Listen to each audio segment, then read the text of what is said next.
Hoje nós vamos compartilhar uma palavra, está aí no seu boletim, acerca da salvação. A salvação de Deus, ela é maior do que qualquer problema, do que qualquer circunstância que você esteja vivendo. A vontade do Senhor é que você possa experimentar de vida e vida em abundância. Em todas as áreas da sua vida, a promessa do Senhor é: eu vim para que tenham vida e tenham vida em abundância. Porém, todos esses problemas, essas lutas, essas adversidades que surgem, é porque nós vivemos no mundo caído. Mas a vontade do Senhor é que você experimente de vida abundante aqui. Essa história começou lá atrás, no Éden, quando o homem caiu. Por causa do pecado, entrou a morte, veio o pecado, entrou a morte e todas as consequências relacionadas a ela. Mas Deus já havia preparado um caminho para que mesmo diante dessas consequências, o homem pudesse desfrutar de vida abundante. É sobre isso que nós vamos falar, a salvação de Deus. O plano de Deus para salvar a sua vida. E ele é muito maior do que te salvar da ira vindoura, do que te salvar da condenação do inferno. Essa salvação de Deus, ela é para ser desfrutada no primeiro instante que você recebe o Senhor, que você é salvo. A partir daquele momento, a promessa é que você pode reinar em vida, que você pode desfrutar de abundância de vida. Pastor, mas nessa área aqui, eu ainda não estou desfrutando de vida abundante. Pois nessa noite, pelo Espírito Santo de Deus, você vai ter os seus olhos abertos e você vai ser salvo dessa circunstância adversa. Quantos dizem amém? Então vamos voltar lá para o início. Gênesis capítulo 3, versículo 7. A Bíblia diz que quando o homem comeu da árvore, do fruto do conhecimento do bem e do mal, o pecado entrou. E junto com o pecado entrou a morte. E todas as consequências oriundas da morte. Olha o que o texto vai nos dizer.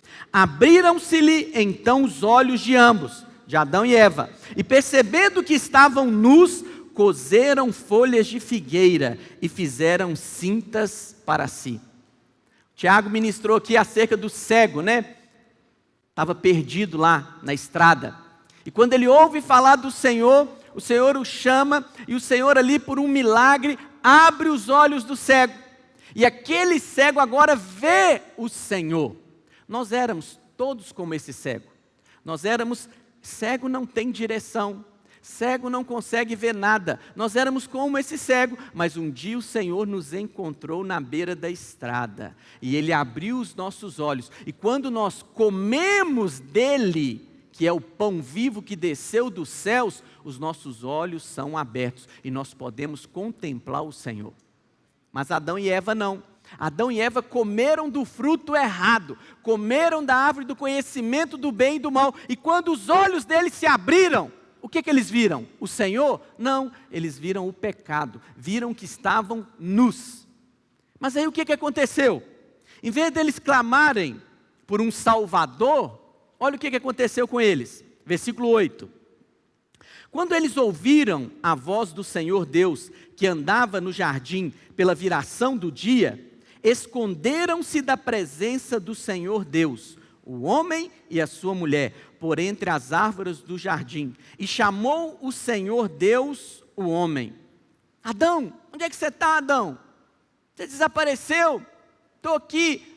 O Senhor vinha se encontrar com o homem todos os dias pela viração do dia. Mas algo aconteceu diferente naquele dia. O homem não estava mais ansioso para encontrar com Deus. O homem agora, quando sabe que está na hora, Eva, está na hora, ele está chegando, ele muda, ele começa a se esconder de Deus. Algo mudou. Quando ele comeu do fruto errado, a percepção dele foi alterada. E agora ele passa a olhar para Deus como um inimigo. E Deus não disse para Adão que Deus iria matá-lo se ele comesse da árvore do conhecimento do bem e do mal. Qual a consequência que Deus falou com Adão? Adão, tem todas essas árvores para você desfrutar. Só tem uma que eu não quero que você toque, a árvore do conhecimento do bem e do mal. Porque no dia que você comer dela, você vai morrer. Mas Adão agora entendeu, você vai morrer como eu vou te matar. E agora ele olha para Deus e enxerga Deus como sendo um problema para ele. Escuta, Deus jamais é problema para você. Deus é a solução para os seus problemas. E o pecado entrou, a morte entrou, e Adão então tenta resolver o problema do pecado. Diz a Bíblia que ele pegou folhas de figueira, fez roupas, cintas para si e para sua mulher, achando que isso ia poder cobrir a sua nudez, o seu pecado. Mas não resolveu, então ele se escondeu por entre as árvores. Mas o próprio Deus, ele não tinha a intenção de matar o homem, mas Deus sempre tem a intenção de salvar o homem. Certa vez o Senhor Jesus estava aqui, e ele tinha que passar pela aldeia dos samaritanos, e os samaritanos não quiseram recebê-lo. Então os seus discípulos falaram: Senhor, o Senhor quer, Tiago e João, né? O Senhor quer que nós peçamos para cair fogo do céu e consumi-los? O Senhor fala: olha, vocês não sabem de que espírito sois. Eu vim para salvar o homem e não para condená-lo. Esse é o coração de Deus. O coração de Deus é sempre um coração voltado para te salvar, para resolver os seus problemas. Mas quando o pecado entrou, ocorreu uma distorção na visão do homem em relação a Deus. Ele agora acha que Deus é inimigo dele, que Deus quer castigá-lo, mas também em relação a si. Como que Deus olha para o homem agora? Adão teve a sua visão alterada por causa do pecado. E é isso que muitos de nós, mesmo depois de convertidos, ainda temos uma visão alterada de Deus. Ainda olhamos para Deus com receio de sermos punidos, com receio de Deus pesar a mão, com receio de Deus talvez estiver planejando ali algo para poder me tornar minha vida difícil. Jamais pense isso. Deus sempre tem olhos para te salvar. O texto que nós lemos aqui no início do culto é: eu é que sei que pensamentos tenho a vosso respeito, diz o Senhor, pensamentos de paz e não de mal. Deus tem bons pensamentos para os seus filhos. Quantos dizem amém? Mas aí, no versículo 21, olha o que Deus faz. Adão está ali com medo de Deus. Deus vai me matar. Ele falou que eu ia morrer. Mas o próprio Deus providenciou uma solução para o pecado do homem. Diz a Bíblia que o Senhor Deus fez vestimenta de peles para Adão e para sua mulher e os vestiu. O que é isso? Os irmãos sabem que o pecado expôs a nudez do homem. Antes o homem e a sua mulher estavam nus, mas não se envergonhavam. Mas agora, quando eles pecam, os olhos se abrem para o pecado e eles então percebem a condição do pecado neles. E eles tentam cobrir, resolver o problema. Isso chama de justiça própria. É o homem tentando se justificar diante de Deus. É o homem tentando por alguma obediência, por alguma boa obra, ele ficar bem com Deus. Mas não adianta. Jamais homem algum vai conseguir, através das suas próprias obras, ser declarado justo diante de Deus. Mas aí o que Deus faz? Deus então mata um animal. Em Gênesis não diz qual animal era esse, mas lá em Apocalipse, João diz na sua visão: Jesus, ele é o cordeiro que foi morto desde a fundação do mundo. Desde a fundação do mundo. Então nós sabemos que esse animal que Deus matou ali, desde a fundação do mundo, era um cordeiro. E esse cordeiro apontava para Cristo. E ele matou o cordeiro, derramou o sangue, mas também tirou as vestes do cordeiro e cobriu a nudez do homem. Isso tudo aponta para a cruz.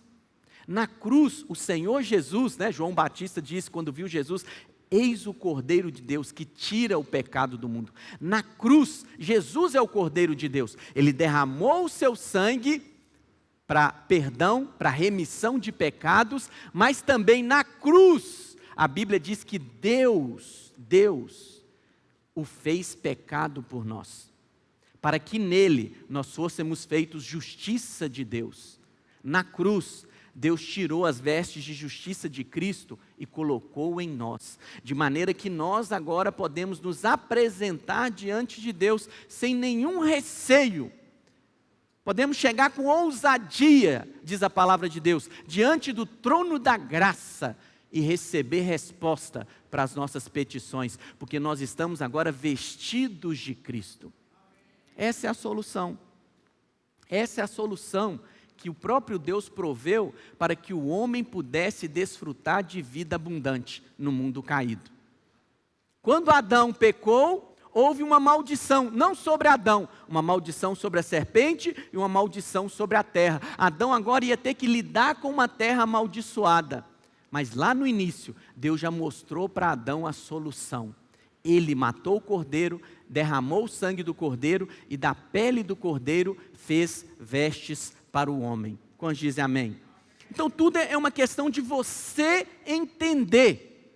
Você entender a solução de Deus para você experimentar de vida abundante. De vida abundante. Porque o que acontece, irmãos?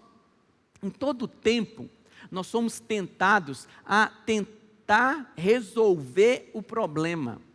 Nós somos tentados a querer, de alguma maneira, através das nossas obras, nos sentirmos bem com Deus. Eu me comportei bem, eu fiz a tarefa, né? Eu dizimei, eu fui ao culto, então eu posso receber a bênção. Mas isso tudo é ineficaz. Deus é muito rico para que Ele possa ter necessidade de vender algo para você. E você é muito pobre para ter alguma coisa para comprar de Deus. Então não tente, só pode receber se for por esse caminho, pela graça, reconhecendo o Cordeiro que foi morto. E olha, a maneira de nós lidarmos com isso é sempre olhando para a cruz, porque a cruz é a resposta, a cruz é a provisão para qualquer uma das nossas necessidades. Não importa o problema, o nosso Salvador, Ele é maior do que qualquer problema que tenha vindo na sua vida por consequência do pecado. Está me escutando? Fala assim comigo: o meu Salvador é maior do que os meus pecados e do que os problemas que Ele me gerou. Então corra para Ele, corra para o seu Salvador. O que a palavra de Deus vai nos dizer lá em Romanos 5, versículo 12? Portanto, assim como por um só homem entrou o pecado no mundo, e pelo pecado, Romanos 5, versículo 12, e pelo pecado entrou a morte, e todas as consequências que a morte trouxe, assim também a morte passou a todos os homens, porque todos pecaram. Até o regime da lei havia pecado no mundo, mas o pecado não é levado em conta quando não há lei. Entretanto, reinou a morte desde Adão até Moisés, mesmo sobre aqueles que não pecaram à semelhança da transgressão de Adão, o qual prefigurava aquele que havia de vir. Todavia não é assim o dom gratuito como a ofensa. Porque se pela ofensa de um só, de Adão, morreram muitos, muito mais, fala assim comigo, muito mais, a graça de Deus e o dom pela graça de um só homem, Jesus Cristo, foram abundantes sobre muitos. Qual que é o problema de lidar com o pecado? Infelizmente, em muitas igrejas, por não terem, a percepção correta, tentam lidar com o pecado baseado no arrependimento. Você tem que se arrepender dos seus pecados. Para você ser salvo, primeiro você se arrependa. Leva o homem a querer lidar com o pecado. Mas olha, na cruz, Cristo lidou com os pecados no seu lugar. Ele é quem tira, remove o pecado do mundo. Ele é que se fez pecado no seu lugar. Porque se você conseguisse lidar com a questão do pecado, não haveria necessidade do Senhor vir. Por isso ele veio. Você não daria conta. Se você desse conta, de arrancar uma folha de figueira e com essa folha cobrir a sua nudez, não precisaria de Deus matar um animal, tirar a pele do animal e cobrir a sua nudez. Tudo Ele faz. Tudo é por meio dEle. Por isso que tudo é para Ele e Ele vai receber a glória. Quantos dizem amém? Então o Senhor Jesus, Ele na cruz, Ele pagou, quitou, resolveu a questão dos nossos pecados. A questão dos nossos pecados. Olha algo sério que acontece, irmãos. E começou lá atrás com Adão. Adão, quando pecou, o pecado trouxe uma consequência mais séria ainda para ele. Qual é? Distorceu a visão que ele tinha de Deus. Adão agora olha para Deus e acha que Deus é que vai matá-lo, porque Deus falou que ele ia morrer.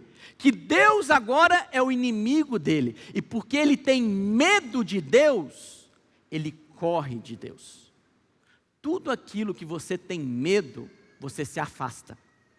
Por isso que a pregação que mostra um Deus tirano, um Deus irado, que quer punir o homem, cuidado com Deus, cuidado com a mão de Deus, com Deus não se brinca. Esse tipo de pregação afasta o homem de Deus.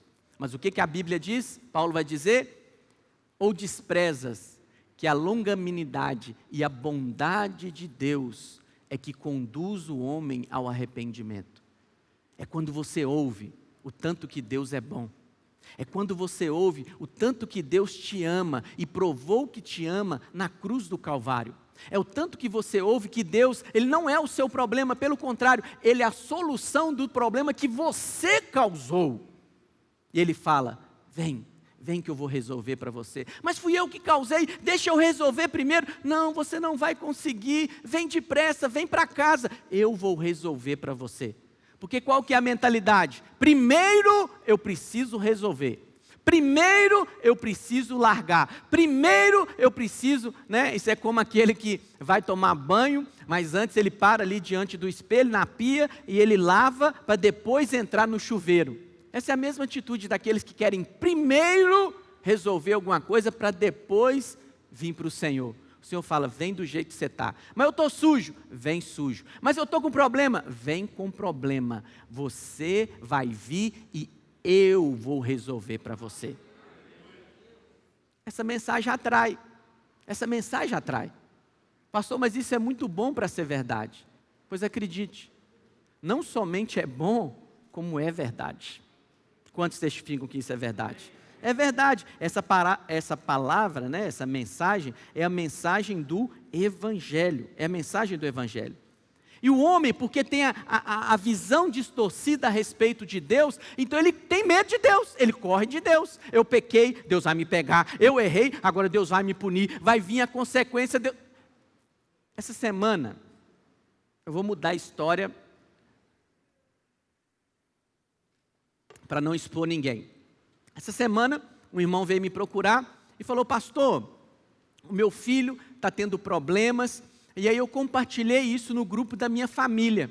E a minha família falou assim: isso é por causa daquele seu pecado. E o seu filho agora está sofrendo.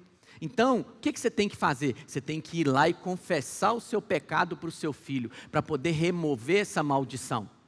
E aí o irmão falou: pastor, eu falei: e aí, o que você entendeu disso? Pastor, eu não creio assim. Eu creio que na cruz o Senhor Jesus já levou toda a consequência, a maldição do meu pecado. Quantos creem nisso?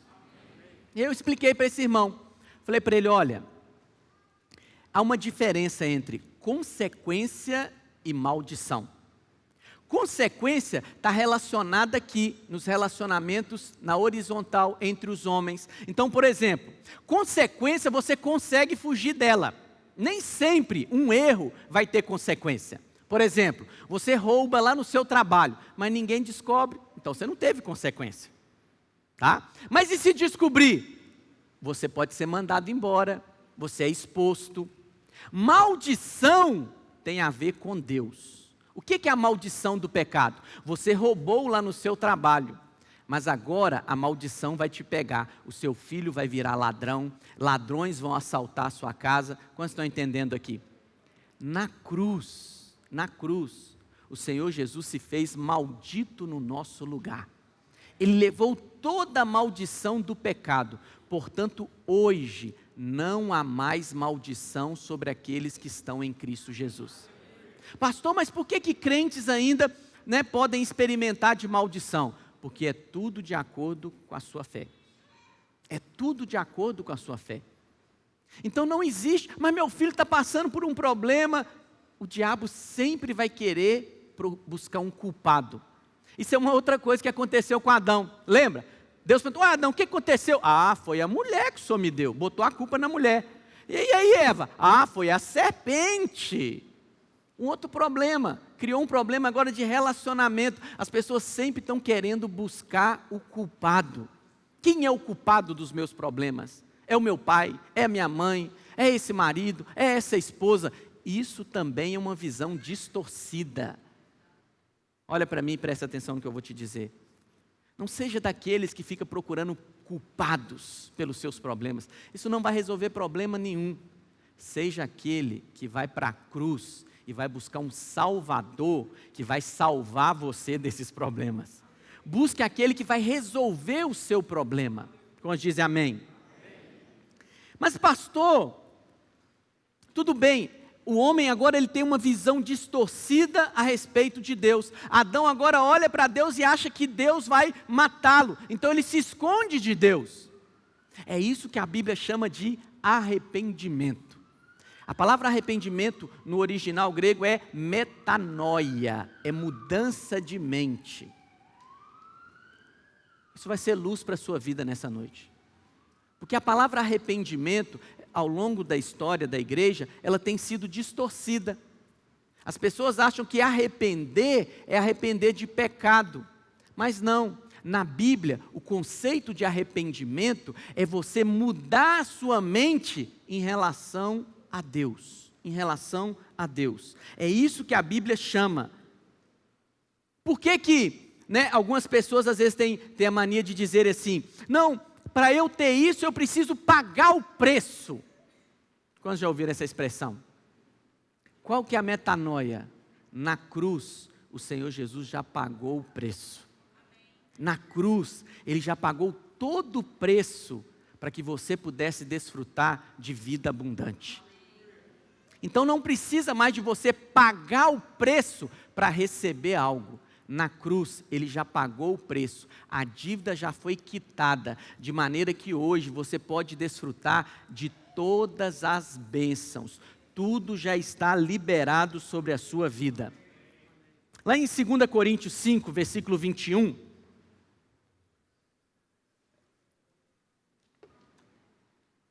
Paulo vai dizer: aquele que não conheceu o pecado, o Senhor Jesus Cristo nunca pecou, nele nunca houve falha, nenhum pecado. Ele o fez pecado por nós, para que nele fôssemos feitos justiça de Deus. Então, é preciso que nós possamos voltar para a palavra de Deus e buscar na palavra de Deus o que é arrependimento. O que é arrepender segundo a Bíblia? Arrepender segundo a Bíblia não é você ficar focado nos seus erros, com consciência de si mesmo. Arrepender na Bíblia é você olhar para Deus e ter consciência de perdão. O tempo todo, eu fui perdoado. Arrependimento é mudar a sua opinião acerca de Deus. Deus não está querendo te punir, Deus está querendo me abençoar. Quando dizem amém? É isso que você tem que entender. E não tentar, através da sua própria justiça própria, resolver o problema do pecado.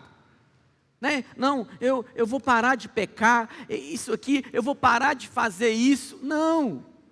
Eu me lembro que Eu fui criado na vida da igreja, e aí tinha os pecados aí comuns na adolescência. E aí eu ia para o Senhor e falava, Senhor, eu me arrependo, perdão por esse pecado. Mas aí no outro dia eu cometi o mesmo pecado.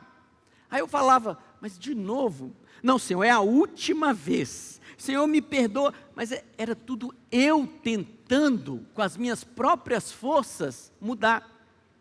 E sabe uma coisa horrorosa que acontecia? Que eu ia orar, e eu falava, não, eu não estou arrependido de verdade.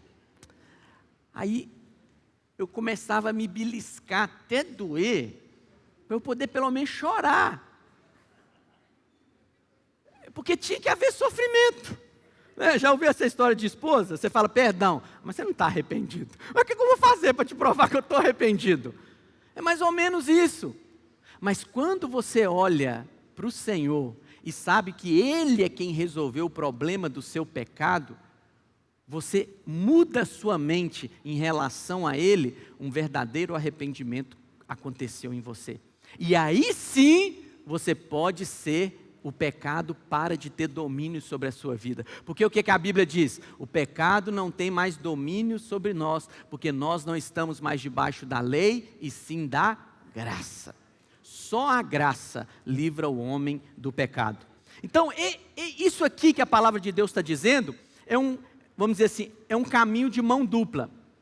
Por um lado, né, Deus fez Jesus pecado no nosso lugar. Por outro lado, Deus pegou a justiça de Cristo e colocou em nós. Quantos entendem o que eu estou dizendo?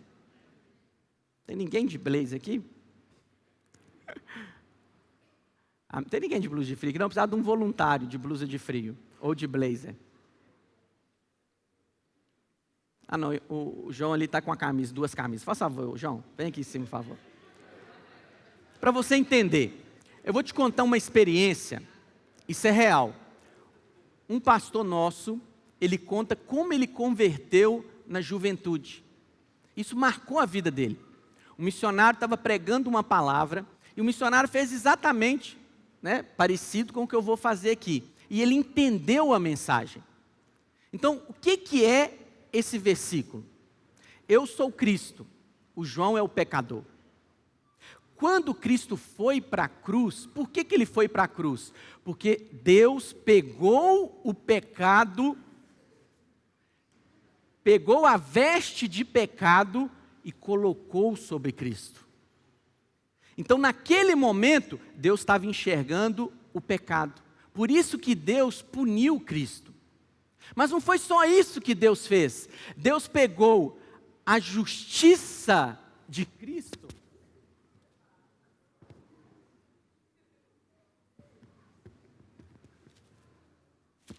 Deus pegou a justiça de Cristo e cobriu o homem com ela. De maneira que quando Deus olha para você, Ele vê a justiça de Cristo. É isso que Deus fez. E esse pastor contando o testemunho dele, naquele momento, ele entendeu o que aconteceu. Porque o que o pastor fez? O missionário. Esse jovem pastor estava sentado lá e ele estava sujo, estava com veste suja, porque tinha passado por uma chuva, estava imundo nas suas vestes, e aquele pastor tirou o blazer dele limpinho e jogou em cima dele. É isso que Cristo fez. De maneira que quando você vai se apresentar diante de Deus hoje, Ele vê a justiça de Cristo. Agora toma o seu pecado de volta. Entende o que eu estou dizendo? Mas isso tudo, pastor, como é que eu desfruto disso? Isso tudo é pela fé, Você precisa concordar com a palavra de Deus, você precisa concordar com aquilo que Deus diz. Fala assim comigo, aquele que não conheceu o pecado, Ele o fez pecado por nós, para que nele eu fosse feito justiça de Deus. Fala assim, eu sou justiça de Deus em Cristo Jesus. Por que às vezes muitas pessoas têm dificuldade quando a gente pergunta, quantos são justos aqui? Porque ele olha para a justiça dele. Ele fala, eu sei o que eu fiz, eu não sou justo. Mas a justiça, quando você fala, eu sou justo, é porque você está confiando na justiça de Cristo que foi colocada sobre a sua vida. Essa postura de você se apropriar dessa justiça, essa postura é a postura que honra a obra que foi feita. É a postura que fala, eu recebo. O preço que foi pago foi muito grande. Eu não daria conta de pagar e nem vou tentar pagar. Porque quando eu tento pagar, eu estou desonrando o pagamento que foi feito. Então eu recebo essa justiça e declaro, eu sou justiça de Deus em Cristo Jesus. Isso é a glória do Evangelho. É isso que é graça. É favor imerecido. E quando você crê e se apropria dessa justiça, você desfruta de vida abundante. Sabe por quê? Você vai olhar para Deus e vai falar, o quê? Ele está me vendo como justo, Ele não está vendo o meu pecado, eu vou pedir para lá. É assim que acontece. Deus não faz acepção de pessoas. Deus quer abençoar todos os filhos. Mas por que uns filhos são mais abençoados do que outros?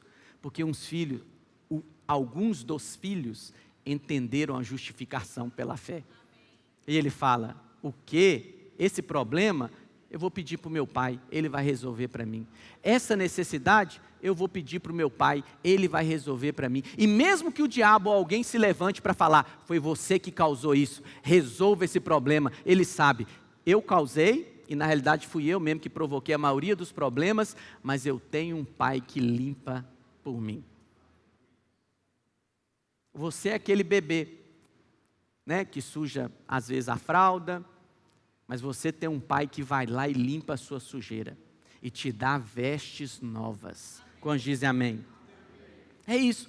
Da mesma maneira que Cristo não cometeu pecado e se fez pecado na cruz, da mesma maneira você não cometeu justiça, mas recebeu a justiça. A justiça que você recebeu é um dom, é um presente de Deus. Você recebeu de graça. E o que acontece com algumas pessoas? Você recebeu de graça, mas agora você tem que mantê-la pelas obras. Não existe isso. O mesmo Deus que te deu a justiça, Ele a mantém na sua vida. Ele a mantém. Então, essa justiça que você recebeu, você não perde ela. A sua salvação, você não perde ela, porque você não a ganhou fazendo alguma coisa. Da mesma maneira, o que você faz não leva você a perdê-la, porque o mesmo que te deu é aquele que sustenta na sua vida. Quantos dizem amém? Essa é a graça de Deus. Quando você entende a mensagem, né, é como o pecado é esse lençol preto atrás de mim. O que aconteceu com Adão quando os olhos dele se abriram? Ele ficou olhando para o pecado. Ele viu que estava nu, não estou em condições, como eu vou fazer agora? Deus está vindo. Mas aí alguém conta para você acerca da mensagem do Evangelho. Conta para você o que Cristo fez na cruz. Aí, o que você faz? Em vez de ficar focando no pecado, tentando resolver, eu vou mudar, eu vou fazer um propósito, nunca mais eu vou cometer esse pecado. Quando você entende que é Cristo, e você se vira para Cristo, e olha para Cristo, o pecado ficou nas suas costas. O pecado agora não tem mais domínio sobre a sua vida, porque você está olhando para Cristo. Você se arrependeu, teve uma mudança de mente. Você agora não fica focado no pecado, nos seus erros. Olha o que eu fiz, olha o que eu aprontei. Eu não sou um filho bom. Não, você só olha para Cristo. Só olha para Cristo. E quanto mais você olha para Cristo, o que a palavra de Deus diz? Mais a natureza de Cristo, a glória de Deus é acrescentada na sua vida. Contemplando o Senhor como por espelho sem véu, somos transformados de glória em glória.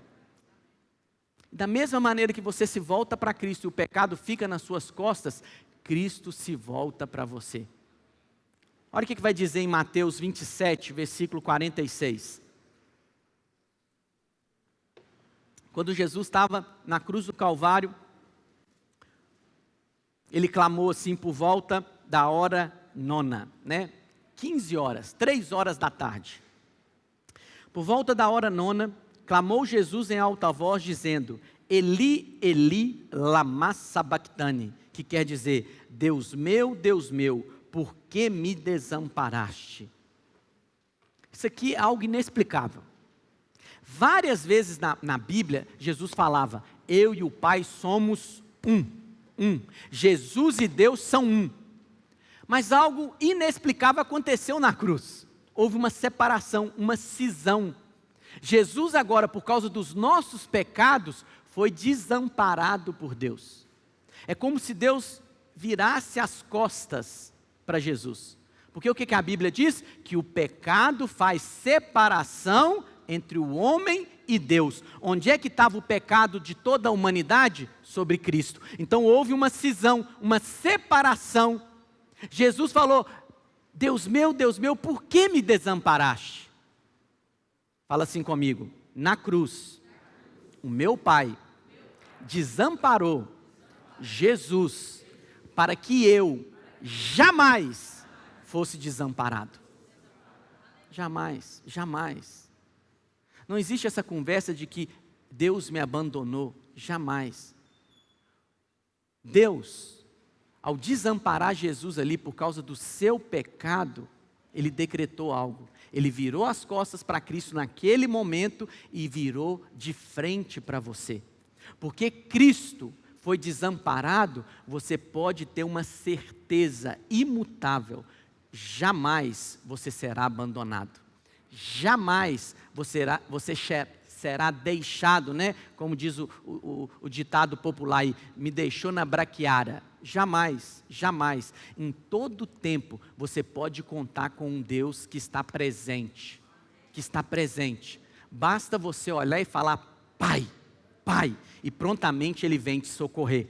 Lá em Salmo 72:17, olha o que diz: subsista para sempre o seu nome e prospere enquanto resplandecer o sol. Nele sejam abençoados todos os homens e as nações lhe chamem bem-aventurado. Essa é a promessa de Deus para a sua vida. Em todas as áreas da sua vida, você é abençoado. Em todas as áreas, em todas as áreas. Pastor, mas eu não estou vendo a bênção aqui. Você tem que se levantar e declarar: a bênção de Deus vai se manifestar na minha vida, porque é isso o que a palavra diz, é isso o que Jesus fez na cruz. Ele se tornou maldito no meu lugar, Ele levou a maldição para que eu pudesse ser hoje o abençoado. Abençoado em todas as áreas da minha vida, é a promessa do Senhor. Tem algumas pessoas que às vezes criticam: não, agora, né, na videira é só mamão com açúcar. Deus te ama, Deus quer te abençoar. Não, tem que pregar outra coisa. Não, aqui só se prega isso: que Deus te ama, que Deus quer te abençoar, que Deus te salva, que Deus está de braços abertos para te receber, porque é essa mensagem que atrai o coração do homem.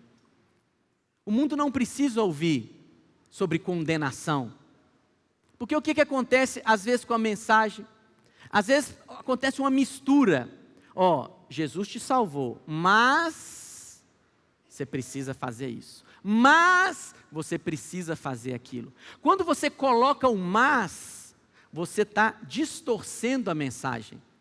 A notícia já não é tão boa assim, porque ela depende algo de você.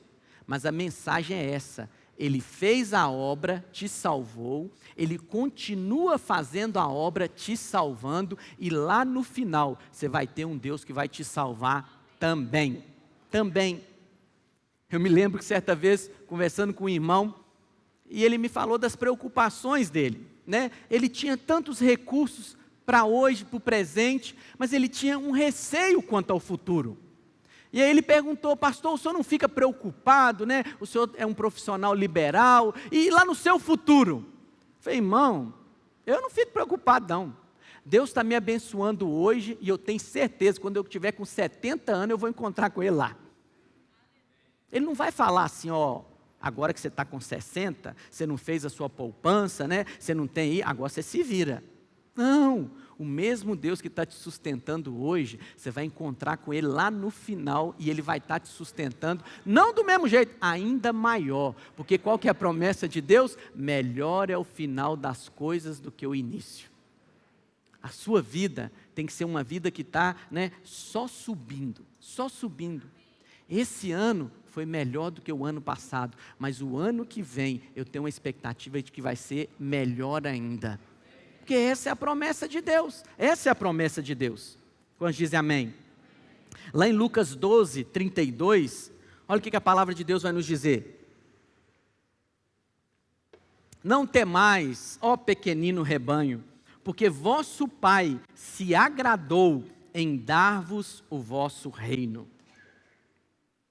Deus se agradou, teve prazer em te abençoar. Ele deu o reino, Ele deu a bênção, e Ele tem prazer em abençoar você. Por isso que todas as manhãs você tem que abrir os seus olhos com uma santa expectativa. O que Deus está preparando para mim hoje? O que Deus está preparando para mim? Eu saí do meu trabalho ontem com a expectativa de ser demitido, mas Deus está preparando alguma coisa. Eu vou chegar lá, né? Um irmão também me contou um testemunho, por causa dessa pandemia, a empresa que ele trabalha mandou gente embora, né? E aí o chefe dele falou assim com ele, depois do almoço você vem na minha sala. E no primeiro momento ele pensou, como é que eu vou arrumar agora, eu vou ser mandado embora, e a escola dos meninos? Mas depois ele pensou, não, Deus vai me abençoar, Deus está preparando algo. E quando ele entrou na sala, o chefe dele falou, vou te promover e vou aumentar seu salário. Crie uma expectativa, Deus tem prazer em te abençoar. Há alegria no coração de Deus. E sabe o que é fé? Fé é quando o filho se volta para Deus e fala, eu quero receber. O Senhor quer me dar? Eu quero receber. Me dá tudo, Pai, me dá tudo. Tudo, Pai, eu quero desfrutar de tudo que o Senhor planejou para mim hoje. Isso é fé. A fé é a sua mão espiritual. O Pai já determinou, Ele já liberou toda a sorte de bênção. Bênção para o seu casamento, bênção para as suas finanças, bênção para o seu ministério, bênção, né, para a sua saúde física, já está liberado. É o depósito espiritual. Mas a fé é a sua garra espiritual, é a sua mão. Eu creio. Você vai lá e traz a existência. Eu creio. Você vai lá e puxa e traz a existência. Quantos entendem o que eu estou dizendo? Isso agrada o coração de Deus. Agrada. Você só vai lá e fala, Pai, eu creio, o Senhor quer me abençoar e eu quero receber. Fala assim comigo, a mão de Deus está mais cheia do que eu posso enxergar. Deus tem muito mais para te dar do que você possa desejar. Esse é o coração dele. Você vem querendo algo, Deus te dá além, além. A Bíblia diz que nós que somos maus, nós queremos dar boas coisas aos nossos filhos, quanto mais vosso Pai Celestial. Né? Eu tenho prazer em dar presente para os meus filhos. Eu tenho que me conter às vezes, porque eu fico querendo comprar presente para eles todo dia. Eu tenho prazer, né? E agora eles estão na fase de Lego, e aí eu vou lá e compro um Lego para eles. Olha o que eu trouxe para você. Ah, mas é de presente de quê? Não é presente de nada não. Eu tenho prazer em dar para os meus filhos. E a Bíblia diz que eu sou mau, que você é mau. Quanto mais vosso Pai Celestial. E outra coisa, os nossos recursos ainda são limitados, não é verdade? Agora o do nosso Pai é ilimitado. Nada. O seu pai não tem essa conversa de falar, não, isso aí eu estou apertado. Né? Você não precisa falar, pai, divide no cartão. Não, o seu pai não tem essa conversa com ele. O seu pai fala, é isso que você quer? Eu vou te dar além. Além, porque eu é que sei que pensamentos tenho a vosso respeito. Muda a sua mente, se arrependa. Isso é o verdadeiro arrependimento. Pastor, mas eu errei, né? Eu preciso primeiro, né, resolver que essa é a mente de Adão. Adão errou e falou, Deus vai me matar. muda a sua mentalidade. Você errou, mas o Filho de Deus morreu para cobrir o seu erro. O Filho de Deus morreu para prover o seu perdão, de maneira que agora a sua mente é uma mente focada no perdão e não no pecado. Porque Deus não está irado com você, porque toda a ira de Deus foi derramada sobre o Senhor Jesus Cristo. Quando dizem amém? Olha o que vai dizer lá em Lucas 24, versículo 50. Eu achei esse texto muita luz. Quando Jesus vai subir aos céus, né? Se você fosse Jesus, e você está reunido ali com as pessoas que você mais ama, e você vai subir aos céus agora, o que você falaria para elas? Né? Talvez você seria como eu, presta atenção, eu estou indo embora, mas se comporta direito, não esquece de devolver o seu dízimo, vai no culto todo domingo, ora. Mas o que Jesus fez? Qual a imagem que Jesus quis deixar para os seus discípulos? Olha o que o texto vai dizer. Então os levou para Betânia e erguendo as mãos, o que ele fez, irmãos? Os abençoou. Continua o texto. Aconteceu que, enquanto os abençoava, ia retirando-se deles, sendo elevado para o céu. Essa é a posição que ele foi elevado aos céus, com as mãos erguidas, abençoando. Era isso que ele queria que os discípulos se lembrassem a todo instante. Eu estou indo, mas estou indo com as mãos erguidas, eu vou sentar à destra de Deus Pai, mas as minhas mãos vão estar erguidas, porque eu estou indo e vou continuar abençoando você. A Bíblia diz que ele é o nosso sumo sacerdote. O sumo sacerdote é uma figura lá no Velho Testamento. O que acontecia? Uma vez por ano, o sumo sacerdote, ele pegava, imolava o cordeiro e ele ia apresentar o sangue do cordeiro lá perante Deus, na Arca da Aliança. E ele ia apresentar o sangue para toda a nação. E se Deus aceitasse aquele sacrifício da remissão daqueles pecados da nação, toda a nação ia ser abençoada por um ano. Por um ano. Então qual que era a expectativa do povo? Né? Vamos supor que aqui é a nação de Israel. Eu sou o sumo sacerdote, eu pego o sangue e você está aí na expectativa. Eu entro dentro do santo dos santos, estou lá dentro e você está aí. Será que ele vai voltar vivo? Será que ele vai voltar vivo? Será como é que vai ser meu ano? Nossa, aceita esse sacrifício. E aí quando o sumo sacerdote saía, a Bíblia diz que ele erguia as mãos e abençoava a nação. A nação tinha certeza, aquele ano ia ser um ano de bênção. Pois fica sabendo, o seu sumo sacerdote, que é Cristo, subiu aos céus com as mãos erguidas. Você pode ter certeza, você é abençoado. Você pode lançar fora todo o medo, toda a dúvida que você tem no seu coração. A bênção de Deus disponível para você. Pastor, o que eu tenho que fazer para desfrutar dessa bênção? Apenas abre e fala, dá mais, papai. Não é bate, papai, é dá mais, papai. Eu quero receber mais. Quantos são esses tipos de filhos aqui? E isso é a bênção do Senhor sobre a sua vida. Porque em Cristo, todos os seus pecados foram encerrados. E somente o favor de Deus está liberado sobre a sua vida agora. Isso se chama graça. Essa é a mensagem do Evangelho. O que a Bíblia diz num texto conhecido? João 3,16. Porque Deus amou o mundo de tal maneira, uma maneira inexplicável. Ele amou você, filho, de tal maneira, que Ele deu o Filho dEle por você. Agora olha o que o texto continua. Para que todo aquele que o obedeça, é isso que está escrito? Para que todo aquele que se comporte bem, é isso que está escrito?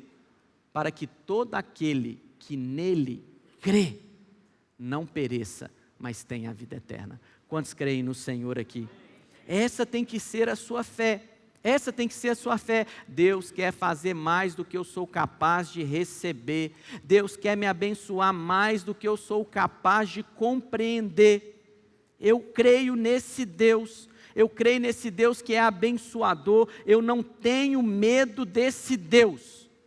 Porque o meu Salvador é maior do que o meu pecado, o meu Salvador é maior do que os meus problemas, e Ele venceu a morte, Ele ressuscitou, e Ele subiu aos céus com as mãos erguidas para me abençoar. Lá em Efésios 1, versículo 3, olha o que a Bíblia diz a seu respeito. Bendito Deus e Pai de nosso Senhor Jesus Cristo, que nos tem abençoado com toda a sorte de bênção. Não é com algumas bênçãos, não. Todas. Ah, mas eu preciso de bênção, é aqui no meu trabalho. Tem bênção. Ah, eu preciso de bênção, é aqui na minha célula, no meu ministério. Tem bênção. Ah, eu preciso de bênção, é aqui nas minhas finanças. Tem bênção. Toda a sorte de bênção espiritual nas regiões celestiais em Cristo.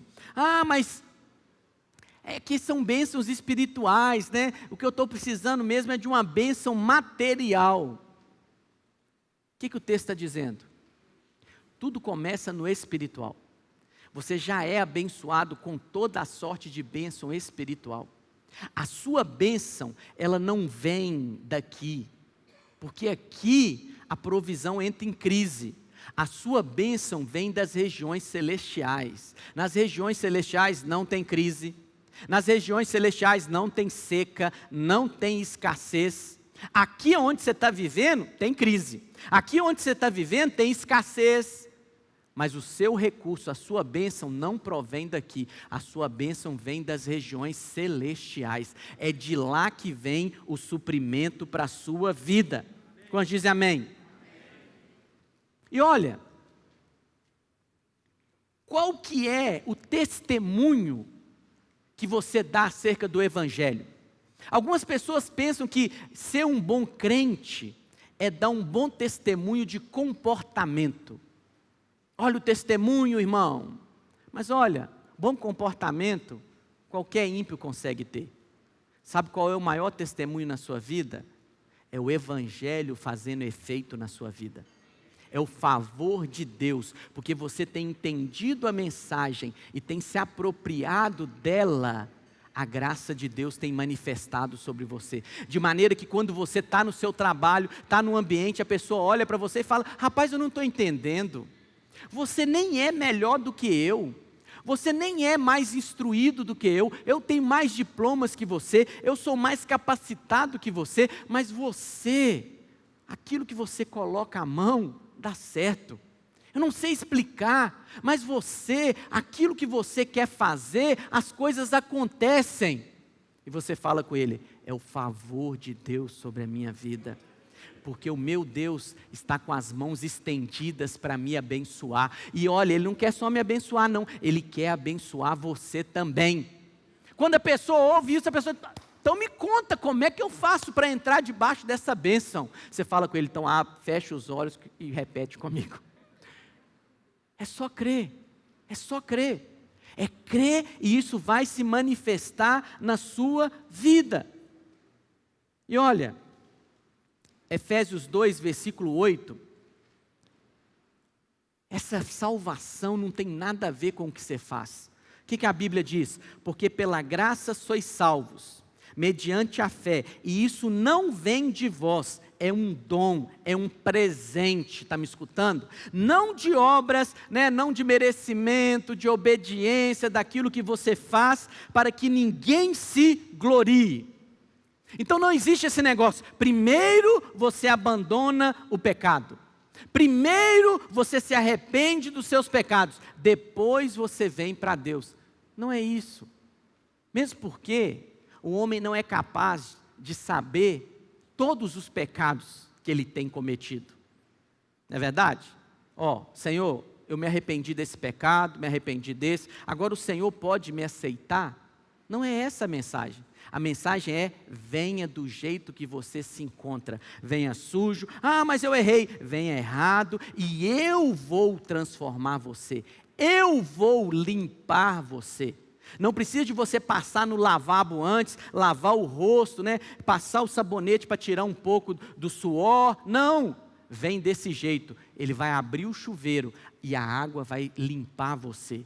Há um sangue disponível para limpar a sua vida. E esse sangue, ele é inesgotável, ele não para, ele é como uma cachoeira que não cessa de jorrar. É a provisão de perdão na cruz do Calvário através do derramamento de sangue do Senhor Jesus Cristo. Quando dizem amém?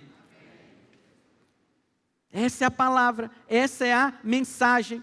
Alguns dizem, pastor, mas eu não estou preparado para batizar, eu não estou preparado ainda para vir para a vida da igreja. É porque ele ainda está tentando, com a própria força dele, fazer alguma coisa antes.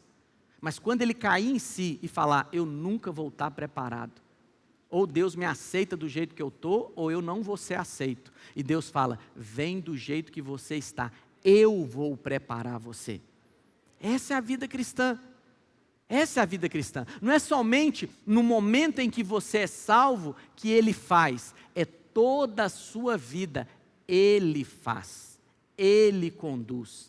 Ele direciona. Ele dá a provisão. A palavra de Deus vai dizer, assim como fostes salvos, assim também andai nele. Você foi salvo. É pela graça, mediante a fé.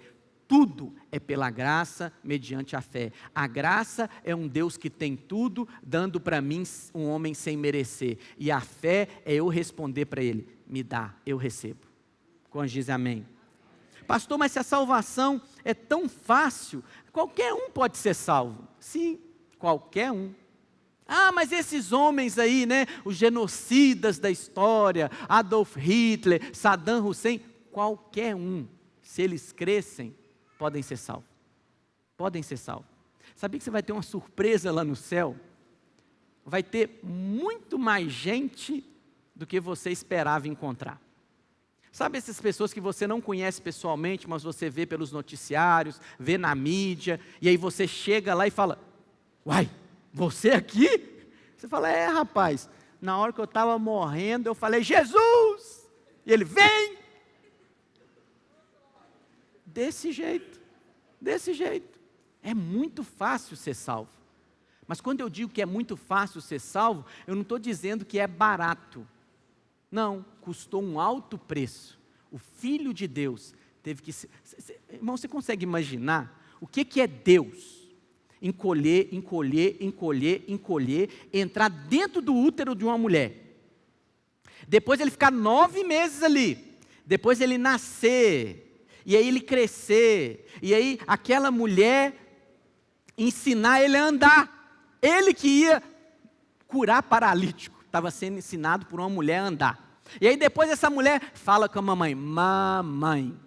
Ele que ia curar mudo, ele que ia fazer mudo falar, ele que é o verbo, a palavra que estava desde o início, se submeter a tudo isso.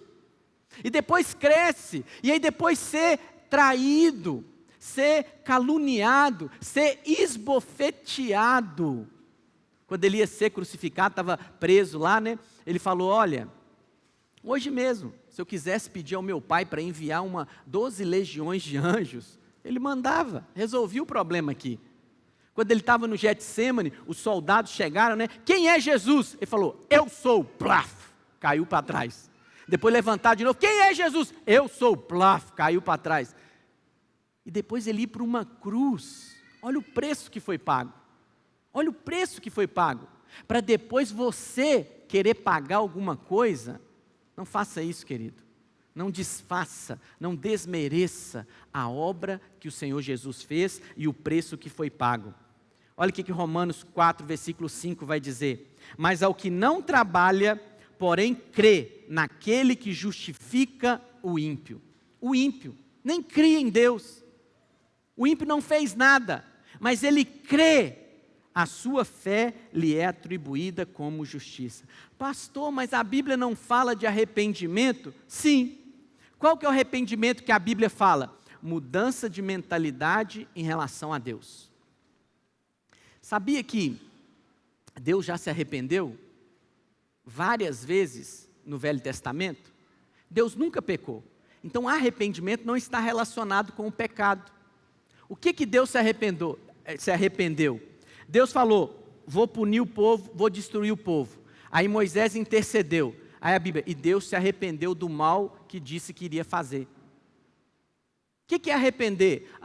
Eu vou viajar lá para Valadares, mas no meio do caminho você falar, quer saber de uma coisa? Eu vou virar aqui para Caratinga. É mudança de opinião, mudança de mente. O que é o genuíno arrependimento? Você tinha uma mente acerca de Deus. Você achava que Deus era o seu inimigo. Você achava que Deus queria te punir, queria te castigar, mas aí você ouve a mensagem do Evangelho, das boas notícias, da obra consumada do Calvário. Aí você fala, não, Deus não é isso não. Deus é alguém que quer me abençoar. Deus está olhando para mim com olhos de amor. Isso é arrependimento. Isso é arrependimento. Sabe o que nós fazemos aqui todo domingo? Nós contamos boas notícias para você. De maneira que quando você ouve, você fala, Deus é isso tudo mesmo? Aí o Espírito fala com você, você ainda não viu nada. Tem muito mais para você descobrir acerca do seu Pai. Que isso, meu Pai é bom desse jeito? Você ainda não viu nada. Quanto mais você ouve da bondade de Deus, mais você é atraído para esse Deus. Quando dizem amém. Então a cada domingo é isso que acontece com você. Olha a mensagem que Paulo pregava. Atos 20, versículo 20. Jamais, deixando de vos anunciar coisa alguma proveitosa, e de vô-la ensinar publicamente, e também de casa em casa. Olha, eu não me deixo paralisar, eu prego aqui no púlpito, eu prego de casa em casa, eu prego na rua, onde eu estou, e o que eu prego? Testificando tanto a judeu quanto grego, para mim não importa se é brasileiro, se é estrangeiro, eu estou pregando. O arrependimento para com Deus, qual que é o arrependimento para com Deus? Versículo 21, qual que é o arrependimento para com Deus? Mudança de mente em relação a Deus, e a fé em nosso Senhor Jesus Cristo. Essa é a mensagem que Paulo pregava, essa é a mensagem do Evangelho. Se arrependa. Arrepender de quê? Dos meus pecados? Não. Muda a sua mente em relação a Deus. Ele não quer punir você, Ele quer salvar você. Ele não quer castigar você, Ele quer abençoar você. E aí o que as pessoas fazem? Correm para esse Deus. Correm para esse Deus, porque elas são atraídas pela bondade de Deus. Deus não está me procurando para me pegar, mas Ele está vindo para me abençoar. Deixa eu contar uma ilustração. Isso é como você, criança, você faz uma arte, a sua mãe fala assim, deixa quando o seu pai chegar, eu vou contar para ele. O que você faz? Você fica lá, tomara que meu pai chega logo. Não, você fica, meu Deus, ele está vindo. Eva já está dando 3 horas da tarde, já está na hora, Eva, ele está vindo. E aí você ouve o portão da garagem abrir, é ele, vou me esconder, porque você tem medo dele. Mas agora, você recebeu o boletim da escola, você tirou nota 10 em todas as matérias, e sua mãe fala, na hora que o seu pai chegar, eu vou contar para ele. Você faz o quê? Pai, quer vir embora mais cedo? Não. Pai, eu estou doido para o senhor chegar em casa. Aí, pastor, então eu tenho que fazer alguma coisa. Eu tenho que tirar 10 na prova. Pois é, você jamais seria capaz de tirar 10 na prova, mas Jesus fez a prova no seu lugar. E Deus olha para você e fala, é justo, está aprovado. De maneira que você agora vem com uma expectativa para receber, porque a prova não foi você quem fez, a prova foi Cristo quem fez na cruz do Calvário. A nota 10, a sua justiça, não é resultado do seu comportamento, da sua conquista. A nota, a declaração de justo, foi porque você recebeu a justiça de Cristo. Aí muda tudo. Aí você tem aquela expectativa de Deus, de querer Deus. Eu quero ir para Deus, eu quero me encontrar com Deus, porque você tem uma plena certeza de que Ele vai te abençoar. Por quê? Porque Ele olha para você e vê Cristo. Ele olha para você e cumpre o que Ele disse, dos seus pecados jamais me lembrarei. E aí você tem essa mudança de mentalidade, você tem esse arrependimento. Pastor, mas do jeito que o senhor coloca, né, a salvação parece muito fácil. Sim, é fácil ser salvo, mas não é barato. Mas por não ser barato, você não dava conta de pagar. Por isso que o próprio Deus estabeleceu o preço, um preço alto, mas Ele mesmo pagou o preço. E a dívida foi quitada. Você fica lembrando de dívida que você pagou? Ai, aquele financiamento. Você lembra, amor? Aquele carro que nós compramos em 2000, quitamos ele em 36 parcelas. Em 2003, você não fica lembrando disso. Porque está pago, está pago. Da mesma maneira, os seus pecados estão pagos. Ouça o que o Espírito de Deus te diz. Está pago, está pago. Está pago. Ah, mas eu fiz de novo. Está pago também. Ah, mas eu tornei a fazer. Está pago também. Está tudo pago. Passado, presente e futuro. Ah, então, já que é assim, eu vou aprontar mais, eu vou fazer mais dívida. Não, filho. Quando você entende que está pago, você antes estava olhando para o pecado, mas agora você está olhando para Ele. O pecado não tem mais domínio sobre a sua vida. Porque você não é mais um porco. O porco, quando cai no chiqueiro, ele se resvala no chiqueiro, na lama, porque é propício a ele. Você agora é uma ovelha. O pecado não combina mais com você. A lama não combina mais com você. Como eu preguei domingo passado, às vezes a ovelha está distraída e cai no lamaçal, mas prontamente ela quer sair de lá, ela está desconfortável. Mas também há provisão de Deus para a sua vida. Ele mesmo vai lá e te busca de volta. Quantos dizem amém? Amém? Essa é a mensagem do Evangelho. E essa renovação de mente, a palavra de Deus vai dizer que quando você tem a sua mente renovada, você desfruta da boa, perfeita e agradável vontade de Deus. Jesus em Lucas 14, Jesus vai dar um parâmetro para um público. Tinha dois públicos que estavam seguindo a Jesus. A Bíblia diz lá em Lucas 14, projeta para mim, por favor, versículo 25. A Bíblia diz que havia uma multidão que estava vindo atrás de Jesus. Talvez uma multidão só para ver, estava curiosa, queria ver um milagre, um mudo falar, um cego enxergar. Aí Jesus fala, vocês estão me vendo assim? Então olha só, grandes multidões o acompanhavam. E ele, voltando-se, lhes disse: se alguém quer vir após mim, e não aborrece seu pai e mãe, mulher e filhos, irmãos e irmãs, e ainda sua própria vida, não pode ser meu discípulo. E qualquer que não tomar sua cruz e vier após mim, não pode ser o meu discípulo. Jesus colocou um punhado de condição. Tem que negar, tem que fazer isso primeiro, tem que fazer aquilo primeiro. Mas é interessante que no capítulo seguinte, projeta agora Lucas 15, no versículo 1, mudou o público, já não é mais uma grande multidão. Olha quem vem ter com Jesus. Aproximavam-se de Jesus todos os publicanos e pecadores. Agora é pecador que vai ter para Jesus. Só que pecador, quando vem ter com Jesus, ele não está lá por uma mera curiosidade. Pecador é gente perdida, é gente que está procurando um Salvador.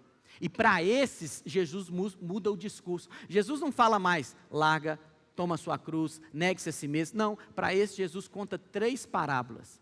Jesus conta da ovelha perdida, da ovelha que se extraviou, e o pastor foi atrás da ovelha, o pastor pegou a ovelha, o pastor colocou no ombro, o pastor levou de volta para o aprisco, e o pastor fez festa. E o que Jesus fala? Isso é arrependimento. Projeta lá Lucas 15, versículo 7.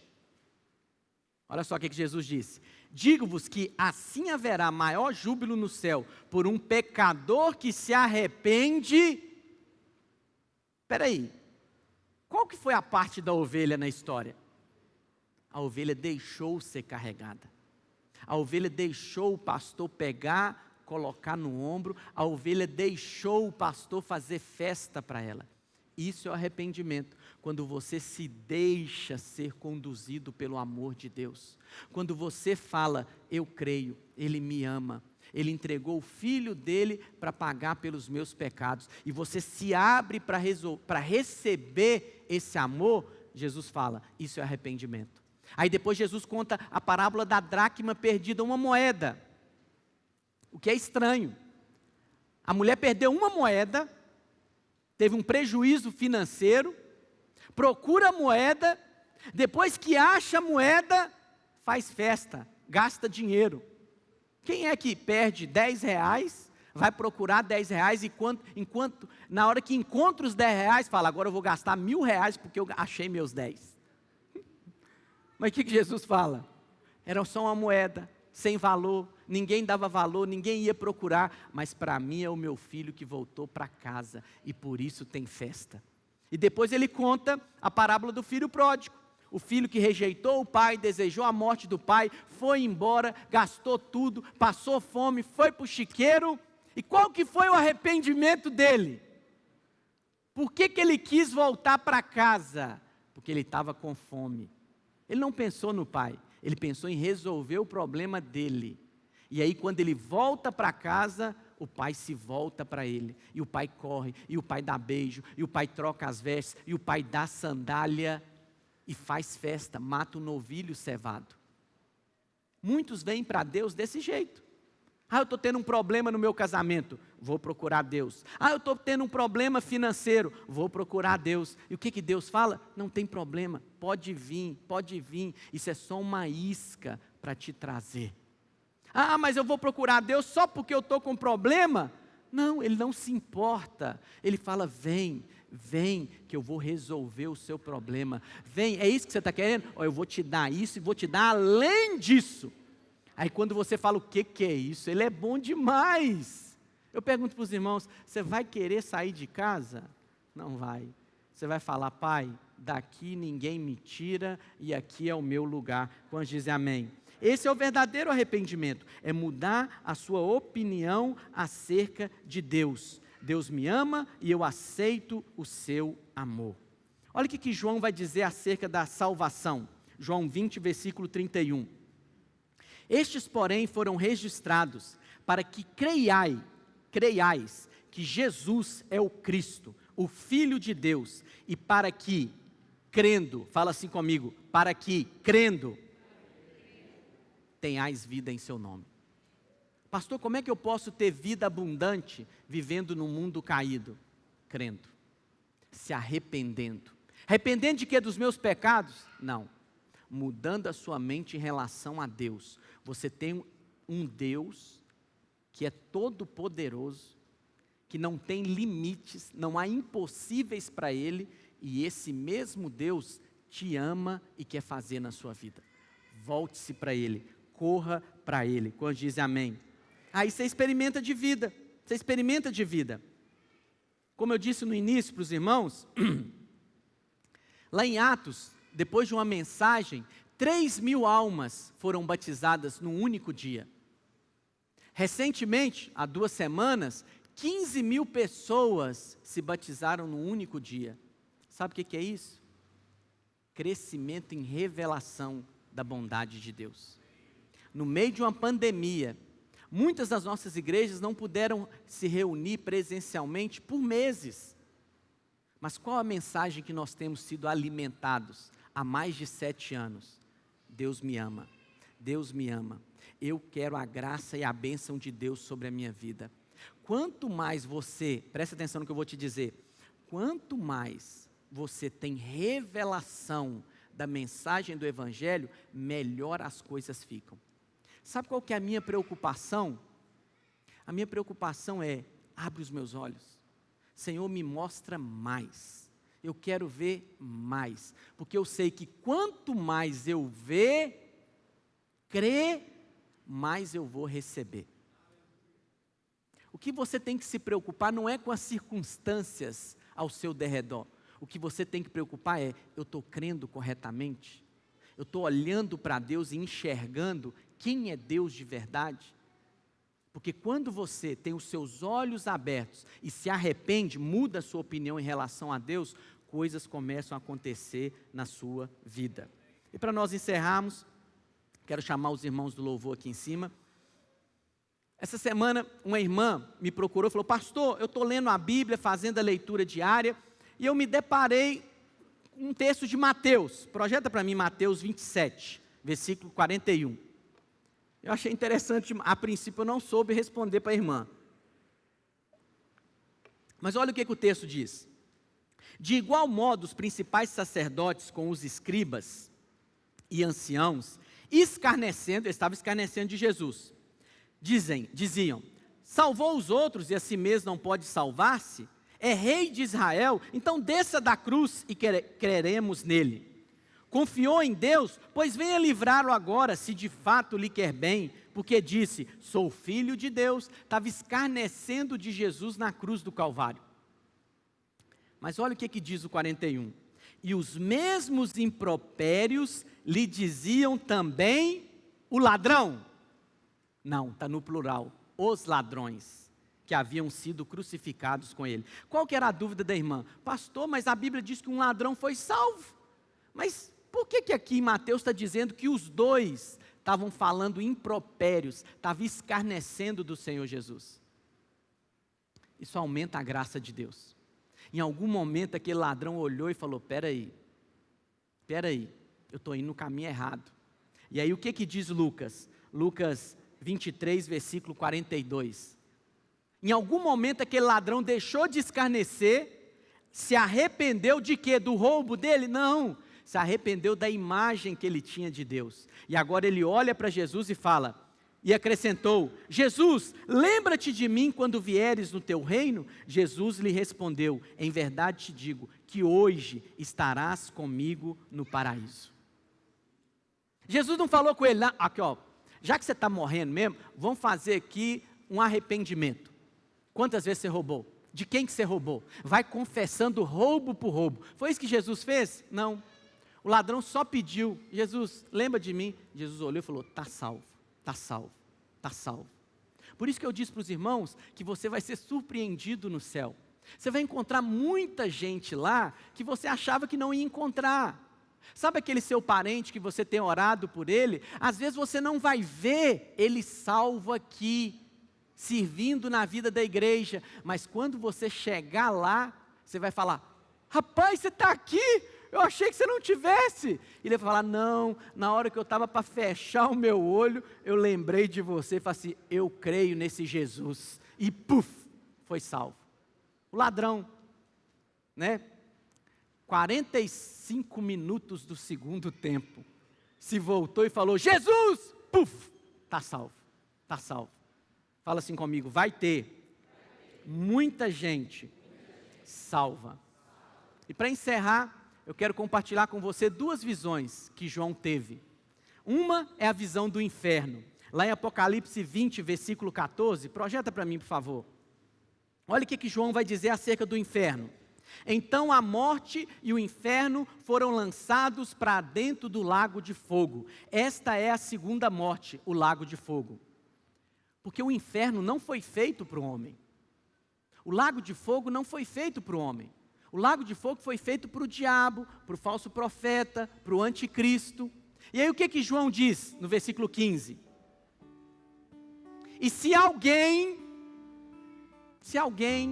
às vezes pode ter alguém, que não foi achado inscrito no livro da vida, esse foi lançado para dentro do lago de fogo. Essa é a visão do inferno. Se alguém. Mas olha a visão do céu. Apocalipse 7, versículo 9. Eu queria que você ficasse em pé. Olha a visão do céu. Eu queria que você fechasse os seus olhos. Enquanto eu estivesse lendo, você pudesse contemplar com os seus olhos espirituais a visão do céu. Já está determinado. Depois dessas coisas, vi, e eis que grande multidão, que ninguém podia enumerar, de todas as nações, tribos, povos e línguas, em pé, diante do trono e diante do Cordeiro, vestido de vestiduras brancas, com as palmas nas mãos. Uma grande multidão vai estar no céu. Uma grande multidão. No inferno é se alguém não foi achado inscrito no livro da vida. Mas a visão que João teve do céu é uma grande multidão. Uma grande multidão. O céu não vai perder para o inferno. Eu sei que às vezes você olha para esse mundo caído e pensa, meu Deus, é muita gente que vai para o inferno. Não, a visão que João teve diz o contrário. Ele via uma grande multidão. Ninguém conseguia contar. É como Abraão que recebeu a promessa, mas não viu com os olhos naturais. Uma grande multidão, Abraão, vai ser gerada de ti, como as areias do mar, como as estrelas do céu. Assim também somos nós. Assim também somos nós. Muitas pessoas nós não iremos ver com os nossos olhos naturais, mas naquele dia nós seremos surpreendidos, porque elas estarão lá, uma grande multidão. Feche os seus olhos, como filho de Deus, erga suas mãos ao Pai nessa noite. Eu quero orar por você, eu quero declarar que houve um arrependimento no seu coração nessa noite. De uma maneira ou de outra, você olhou para Deus e Deus se revelou a você de uma maneira diferente. Você olhou para Deus e viu, Deus não é o meu problema, Deus é a minha solução e Ele quer me abençoar. Deus não quer ser convencido em me abençoar, Ele já está plenamente certo, Ele quer me abençoar. Sou eu que tenho que chegar, me abrir e falar, Pai, eu recebo, Pai, eu creio que o Senhor é bom, Pai, eu creio que o Senhor quer me abençoar, eu creio que o Senhor me ama, e na cruz do Calvário, o Senhor provou que me ama. Senhor, nós oramos nessa noite. Pai, eu oro pelos teus filhos. Senhor, que o Senhor mude a mentalidade, gere arrependimento no coração dos seus filhos nessa noite, que eles possam ter um deslumbre, Pai, do quão bom o Senhor é, do quão abençoador, gracioso. Pai, que eles possam ter um vislumbre, Pai, que o Senhor está nos olhando, não com olhos de punição, mas com olhos de amor, com olhos de bênção, com os braços abertos. Que o Senhor Jesus Cristo, nosso sumo sacerdote, está sentado à destra de Deus Pai, com as mãos erguidas para nos abençoar. As mãos não estão encolhidas, não estão retraídas, mas estão abertas para nos abençoar. E nós nos abrimos para receber da bênção, do favor e da graça do Senhor, em nome de Jesus.